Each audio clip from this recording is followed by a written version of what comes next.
Bienvenidos a una nueva lección del módulo 1 de la información al conocimiento.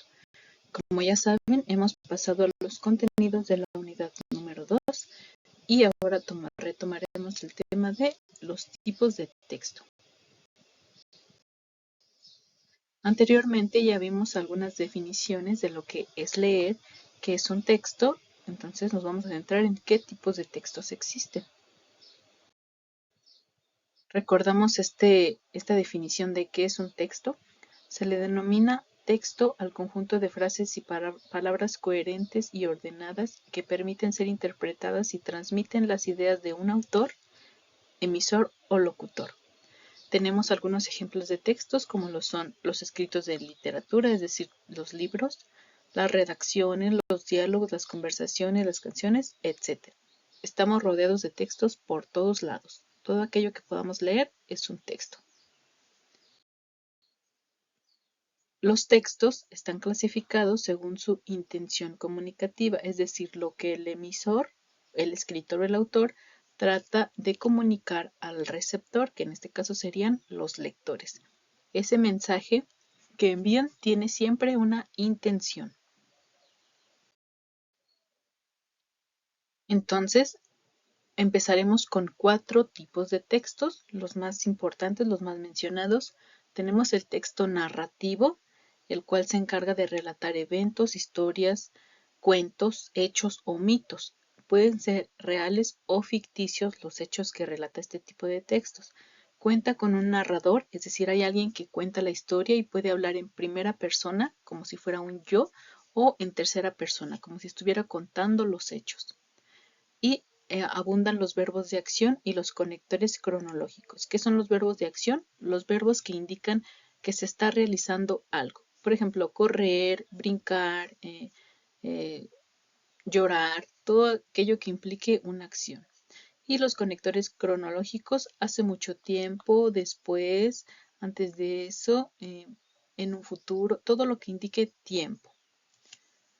Después, como ejemplo de los textos narrativos tenemos los cuentos, las novelas, las fábulas, las biografías y las noticias, donde se esté narrando algo. Después tenemos los textos descriptivos, que son aquellos que presentan características de seres, objetos, lugares, animales, sentimientos o fenómenos, para dar una idea de ellos al lector. El sentido o la importancia de este tipo de textos es que presentan muchas características de algo para que el lector pueda hacerse una imagen mental de aquello que se está describiendo. Es por ello que abundan los adjetivos. ¿Qué son los adjetivos? Pues son las palabras que le atribuyen alguna característica a alguna cosa. Por ejemplo, la casa, bonita. Bonita sería el adjetivo que describe a la casa. El hombre, alto. Alto sería el adjetivo que describe al hombre. Algunos ejemplos de estos tipos de textos son las enciclopedias, las guías de viaje, los catálogos, las novelas, los cuentos y los reportajes. En este tipo de textos hay muchísimas descripciones. Después tenemos los textos expositivos, que son aquellos que transmiten información objetiva para que se comprenda un tema. El autor no da una opinión personal, es decir, solo se transmiten los hechos y ya, no hay opiniones, es muy objetivo. Abundan los conectores explicativos y los conectores de causa y consecuencia. Aquellos que se utilizan para explicar, es por ello, esta es la razón o por esta razón. Todos aquellos que se utilicen para dar explicaciones o explicar la causa y la consecuencia. El lenguaje debe ser muy claro y muy directo. Algunos ejemplos de este tipo de textos son los artículos de divulgación, los manuales de estudio, los libros de texto, los diccionarios, etc. Después tenemos los textos argumentativos, que son aquellos que expresan o defienden opiniones e ideas y a veces también aportan razones para convencer.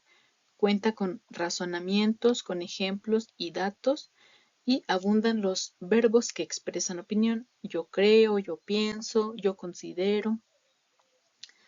En ejemplo de este tipo de textos son los ensayos, los artículos de opinión, los debates, las críticas de prensa, los discursos, la publicidad, entre otros. Y bueno, esa fue toda la información sobre tipos de texto. Posteriormente tienen las actividades de la semana. ¿Qué van a realizar en esta lección? Pues van a realizar un mapa conceptual. Aquí les pongo un ejemplo de cómo sería su mapa conceptual. Recuerden que tenemos un concepto principal, palabras que conectan y otros subconceptos. Sean claros y breves, por favor.